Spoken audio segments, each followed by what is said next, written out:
আসসালামু আলাইকুম ওয়া রাহমাতুল্লাহ। দেশের প্রধান প্রধান দৈনিক পত্রিকা শিরোনামে স্থান করে নেওয়া আন্তর্জাতিক খবরগুলোর মধ্যে শুরুতেই থাকছে, যুক্তরাষ্ট্রে প্রবেশে 12 দেশের নাগরিকদের নিষিদ্ধ করল ডোনাল্ড ট্রাম্প।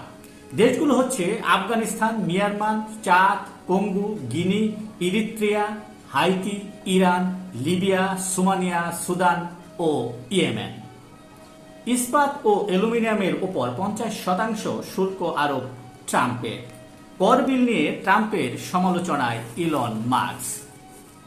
যুক্তরাষ্ট্রের পরমাণু চুক্তির প্রস্তাব প্রত্যাখ্যান ইরানের।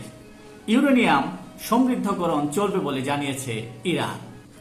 গাজায় ত্রাণ সরবরাহের সড়কগুলো যুদ্ধ এলাকা, এতে করে ত্রাণ বিতরণ বন্ধ রয়েছে। ইউক্রেনে 1 লাখ ড্রোন দিচ্ছে ব্রিটেন। ইউক্রেনের হামলায় রুশ নিয়ন্ত্রিত অঞ্চলের 7 লাখ মানুষ বিদ্যুৎহীন ছিল। বেলারুশি প্রকৃত বন্ধু বলছেন চীনের প্রেসিডেন্ট শি জিনপিং।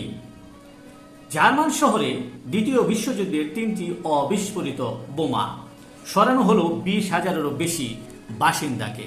এই ছিল দেশের প্রধান প্রধান দৈনিক পত্রিকার শিরোনামে স্থান করে নেওয়া গুরুত্বপূর্ণ খবরগুলো জানিয়ে এতক্ষণ আপনাদের সাথে ছিলাম।